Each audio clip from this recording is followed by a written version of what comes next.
الحجرات کی وہ آیت تھی جس میں یہ بات فرمائی گئی ہے، اے لوگو جو ایمان لائے ہو، بہت گمان سے پرہیز کرو کہ بعض گمان گناہ ہوتے ہیں، اور تجسس نہ کرو، اور تم میں سے کوئی کسی کی غیبت نہ کرے۔ کیا تمہارے اندر کوئی ایسا ہے جو اپنے مرے ہوئے بھائی کا گوشت کھانا پسند کرے؟ دیکھو تم خود اس سے گھن کھاتے ہو، اللہ سے ڈرو، اللہ بڑا توبہ قبول کرنے والا رحیم ہے۔ گویا یہاں پر جو بات غیبت کے حوالے سے فرمائی گئی وہ یہ ہے کہ اگر ایک شخص روزے کے دوران غیبت کرتا ہے، بدگوئی کرتا ہے، تو وہ ایک ایسے جرم کا ارتکاب کر رہا ہے جو انتہائی کری ہے، تکلیف دہ ہے۔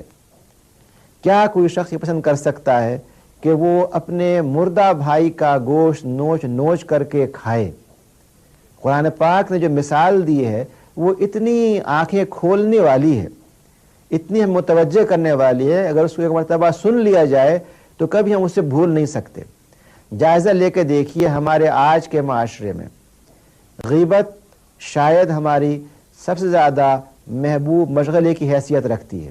یعنی کسی شخص کے بارے میں اگر آپ کو ایک معمولی سی بات معلوم ہو جائے تو ہم چاہتے ہیں کہ اس کے پیچھے اس کا ذکر مزے لے لے کر کے، اس میں اضافے کر کے، حاشیے لگا کر کے، اس کی تفصیلات بیان کرتے ہوئے اس کو کیا جائے تاکہ وہ شخص دوسروں کی نگاہ میں کمتر ہو جائے۔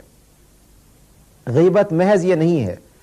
کہ ایک شخص کی غیر موجودگی میں بات کی جائے، بلکہ حدیث سے اس بات کی صراحت ہوتی ہے کہ غیبت یہ بھی ہے کہ ایک شخص کی موجودگی میں اس کے بارے میں کوئی ایسی بات کی جائے جو اس کی تصویر کو، اس کی امیج کو، اس کے بارے میں لوگوں کی رائے کو کمتر بنا دے اور اس کو تکلیف پہنچائے۔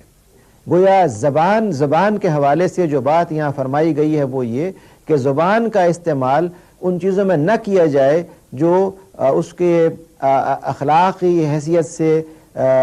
معاشرتی حیثیت سے خرابیوں کا باعث بن سکتے ہیں۔ اس حوالے سے ہمیں ایک حدیث میں مزید وضاحت ملتی ہے۔ علیہ الصلوۃ والسلام کو یہ بتایا گیا کہ دو خواتین ایسی ہیں جو روزے میں اتنی پریشان ہیں، ان کو اتنی تکلیف ہو رہی ہے کہ وہ چاہتی ہیں کہ اپنے روزے کو توڑ دیں۔ حضور نے فرمایا کہ ایک پیالہ لے جاؤ اور ان سے کہو کہ اس پیالے میں وہ قے کریں۔ ایک خاتون کو جب پیالہ دیا گیا اور اس نے اس میں قے کی تو اس میں تازہ گوشت نکلا اور وہ آدھا بھر گیا۔ جب پیالہ دوسری خاتون کو دیا گیا اس نے بھی قے کی، اس میں بھی گوشت نکلا اور تازہ گوشت نکلا۔ اس حدیث سے جو بات واضح ہوتی ہے وہ یہ کہ یہ معاملہ محض ایک تصوراتی نہیں ہے، یہ محض ایسا نہیں ہے کہ سمجھانے کے لیے بات کہہ دی گئی ہو، بلکہ وہ خواتین غیبت کر رہی تھیں جس کی بنا پر ان کے اندر وہ اندرونی طور پہ ایک پریشانی پیدا ہوئی، اور جب حضور تک یہ بات پہنچی تو آپ نے ان کی اس کمزوری کو سب کے لیے مثال بنانے کے لیے یہ حکمت اختیار کی کہ ایک پیالہ بھجوا کر کے سب کو دکھا دیا کہ اگر ایک شخص غیبت کرتا ہے تو انجام کیا ہوتا ہے۔ گویا روزے کا ایک بنیادی ادب یہ ہے کہ اس کے دوران غیبت سے، چغل خوری سے، بدگوئی سے، فحش زبان استعمال کرنے سے، ایسے الفاظ کہنے سے جو بد اخلاقی کے الفاظ ہیں، مکمل طور پہ اجتناب کیا جائے۔ روزے کا ایک اور ادب یہ ہے کہ کانوں سے وہ بات نہ سنی جائے، کانوں کو ایسی چیزوں کا عادی نہ بنایا جائے جن کو قرآن کریم نے لہو و لعب سے تعبیر کیا ہے۔ ہم دیکھتے ہیں کہ روزے کے دوران اور رمضان کے دوران شاید ہی کوئی اسلامی ملک ایسا ہو جہاں پر یہ اہتمام کیا جائے کہ وہ تمام مخرب اخلاق گانے اور وہ تمام پروگرام جس میں کہ جنسی بے رحمی سکھائی جاتی ہے،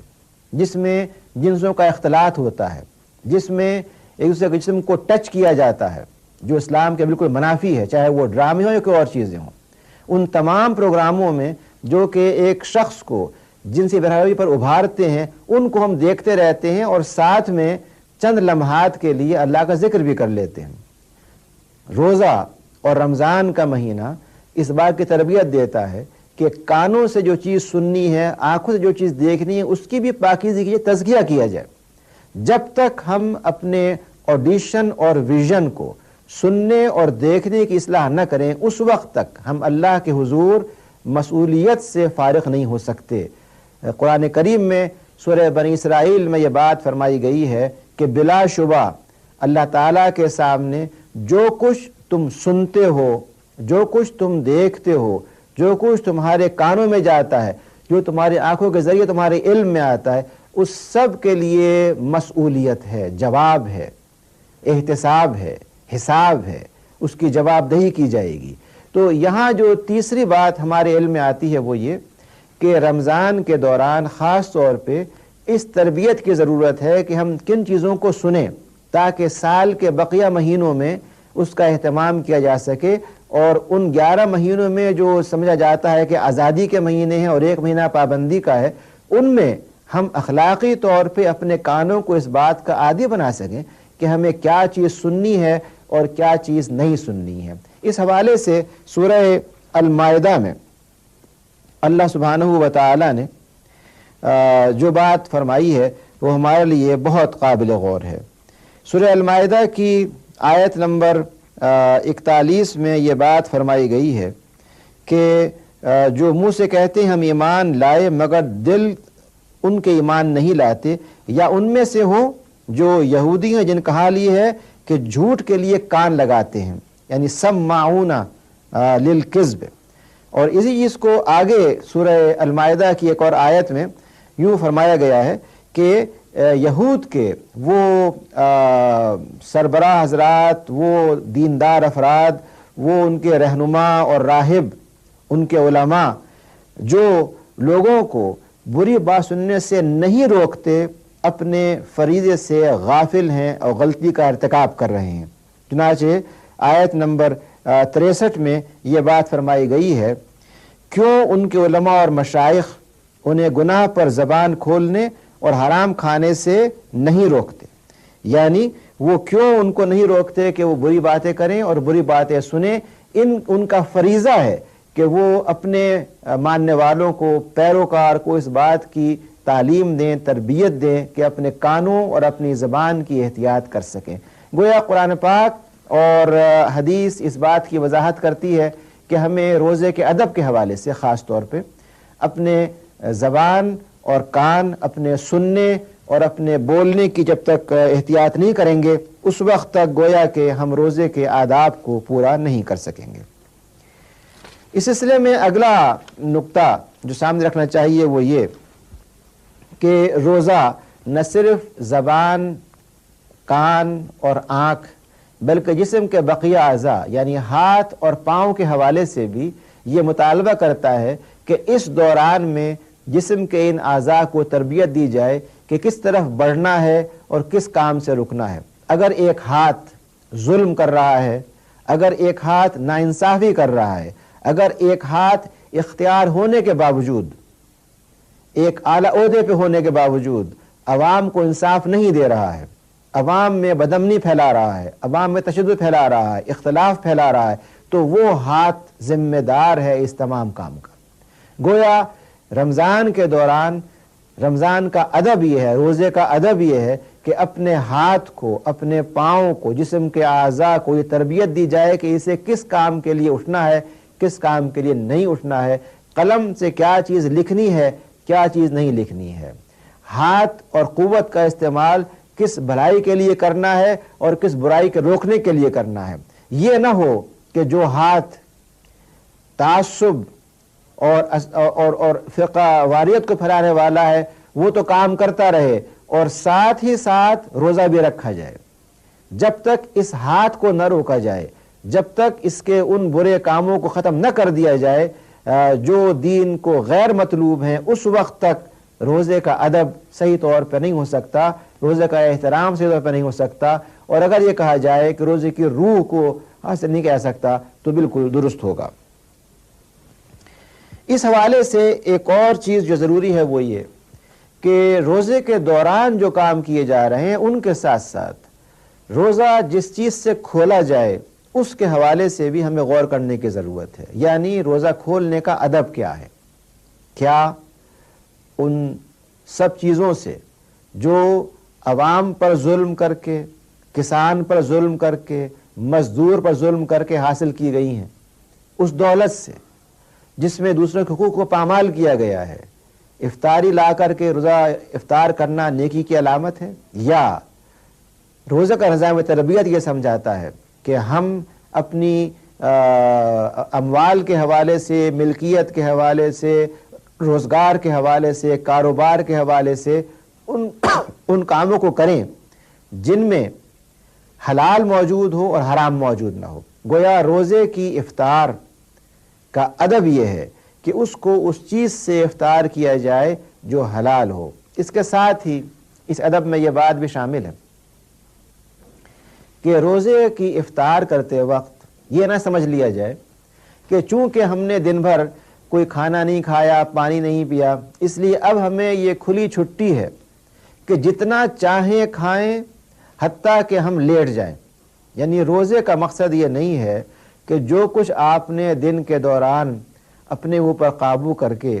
بھوک کو برداشت کیا، اب اس بھوک کے ایسے غلام بن جائیں کہ روزے کے بعد اتنی افطاری کر لی جائے، اتنے مختلف انواع کے کھانے کھا لیے جائیں کہ ایک شخص اس قابل بھی نہ رہے کہ فرض نماز تک پڑھ سکے، اور یہ گویا اللہ تعالیٰ پہ ایک بڑے احسان کے جذبے کے ساتھ کیا جائے کہ جناب تمام دن آپ کے لیے بھوکا رہا ہوں، اب کیوں نہ کھاؤں۔ روزے کا ادب یہ ہے کہ غذا اتنی استعمال کی جائے جو صحت کے لیے ضروری ہے۔ یہی وجہ ہے کہ احادیث میں ایسی ہدایات ملتی ہیں کہ ایک شخص اپنی غذا میں سے 1/3 حصہ معدے کا غذا سے بھرے، 1/3 پانی کے لیے رکھے اور 1/3 ہوا کے لیے رکھے۔ گویا کہ اگر وہ پورے معدے کو اپنے بھر لے گا مختلف قسم کی افطاری کی چیزوں سے اور اس کے بعد سمجھتا ہے کہ میں نے بہت نیکی کا کام کیا، تو وہ روزے کی روح کو نہیں سمجھ رہا۔ گویا روزے کے آداب میں سے افطار کے حوالے سے یہ ضروری ہے کہ ہم یہ خیال رکھیں کہ روزہ محض ایک کھانے کا بہانہ نہیں ہے، بلکہ یہ اپنے جسم پر، اپنی غذا پر اور غذا کے ذرائع پر قابو حاصل کرنے، ضبط کرنے، اس کو ایک ضابطۂ اخلاق میں لانے کا نام ہے، اور جب تک یہ کام نہیں کیا جائے گا ہم روزے کے ادب کو پورا نہیں کریں گے۔ روزے کے حوالے سے جو آخری نقطہ اس کے ادب کا ہے اور بڑی اہمیت رکھتا ہے وہ یہ کہ روزہ مکمل کرنے کے بعد اس بات کا جائزہ لیا جائے کہ کیا جو کچھ ہم نے کیا ہے دن کے دوران، جو بھلائیاں کی ہیں، جن برائیوں سے بچے ہیں، کیا اس کے بعد ہمارے پاس اس بات کی ضمانت ہے کہ روزہ قبول کر لیا گیا؟ یا عین ممکن ہے کہ روزے کے دوران ہم نے بہت سے کام ایسے کیے جو دکھاوے کے لیے ہیں، بہت سے کام اس لیے کیے ہوں کہ لوگ کہیں کتنا مخیر آدمی ہے، رمضان کے دوران اس کا کتنا کھل جاتا ہے، اس لیے کیے ہوں کہ لوگ کہیں کتنا لوگ کا خیر کرنے والا انسان ہے کہ اپنے گھر پہ 100-150 آدمیوں کو افطاری کے لیے بلا رہا ہے، لوگ یہ کہیں کہ کتنا اچھا انسان ہے کہ رمضان کے دوران بہت سے کپڑے، بہت سے لحاف، بہت سے کمبل، بہت سی چیزیں لوگوں میں تقسیم کر رہا ہے۔ یعنی اگر یہ سارا نیکی کا کام ریا کے جذبے کے ساتھ ہے، دکھاوے کے لیے ہے، تو گویا ہم نے روزہ رکھنے کے باوجود نہ اس کا ادب کیا، نہ اس کی برکتوں کو حاصل کیا۔ اس چیز کو اسلامی اصطلاح میں 2 الفاظ سے ظاہر کیا جاتا ہے، یعنی رجا اور خوف۔ یعنی اللہ سبحانہ و تعالیٰ کی طرف سے امید اور اس کی خوف اور فکر کی بنا پر ایک کام کو کرنا۔ روزہ دار کو جب تک یہ احساس نہ ہو کہ عین ممکن ہے سارے دن کی محنت کے باوجود کوئی چیز ایسی ہو جائے کہ اللہ سبحانہ و تعالیٰ اس روزے کو واپس میرے منہ پر مار دیں، جب تک یہ احساس نہ ہو اس وقت تک یہ پورا امکان ہے کہ روزے کے دوران ہم بہت سے ایسے کام کر بیٹھیں جو ریا کا باعث ہوں اور جن میں کہ اللہ تعالیٰ کا خوف نہ پایا جائے، یہ طلب نہ ہو کہ اللہ سبحانہ و تعالیٰ تمام عبدیت کے باوجود، تمام خاکساری کے باوجود، تمام بندگی کے باوجود آپ رب کریم ہیں، آپ قبول کرنے والے ہیں، آپ ہماری خطاؤں سے درگزر کرنے والے ہیں، ان کو ڈھانپنے والے ہیں، ان کو چھپانے والے، انہیں پردہ ڈالنے والے، اور اس بنا پر اگر ہم سے اس دوران کوئی کمی رہ گئی ہے درگزر کیجئے، ہماری کمزوریوں کو نظر انداز کیجئے، ہماری عاجزی کو قبول کر لیجئے اور ہمارے اس دن کی عبادت کو ٹھکرائیے نہیں بلکہ شرف قبولیت بخش دیجئے۔ جب تک یہ احساس ایک روزہ کے اندر نہیں ہوگا اس وقت تک وہ روزے کی روح کو نہیں سمجھ سکے گا۔ گویا کہ روزے کے ادب کے حوالے سے ہم نے جو چیزیں آج زیر بحث ہم نے گفتگو کی ہے ان میں سب سے بنیادی چیز یہ ہے کہ روزے کے دوران ایک شخص نگاہ کے حوالے سے، اپنی زبان کے حوالے سے، اپنے کانوں کے حوالے سے، اپنے قلب کے حوالے سے، اپنے ذہن کے حوالے سے، ان تمام ذرائع کے حوالے سے جو حلال و حرام کی شکل میں ہمارے سامنے موجود ہیں، روزے کی افطار کے حوالے سے، اور آخر کار اس پہلو پر کہ جب تک ہم اللہ سبحانہ و تعالیٰ کے حضور روزہ مکمل کرنے کے ساتھ ساتھ یہ بار بار استدعا نہ کریں، دعا نہ کریں کہ اس کو قبول کر لیا جائے اور خلوص نیت کے ساتھ بار بار جائزہ لے کر دیکھا جائے کہ ہم نے کوئی کام ایسا تو نہیں کیا ہے جس میں محض دکھاوا ہو، یہ وہ کیفیت ہے جو ہمارے روزے کو اس کی روح، اس کی لذت، اس کے مناسب ثمرات ہم تک پہنچانے کا باعث بن سکتی ہے۔ اللہ سبحانہ وتعالیٰ سے دعا ہے کہ وہ ہمیں اس بات کی توفیق دیں کہ روزے کو اس کے آداب کے ساتھ کریں، یعنی روزہ محض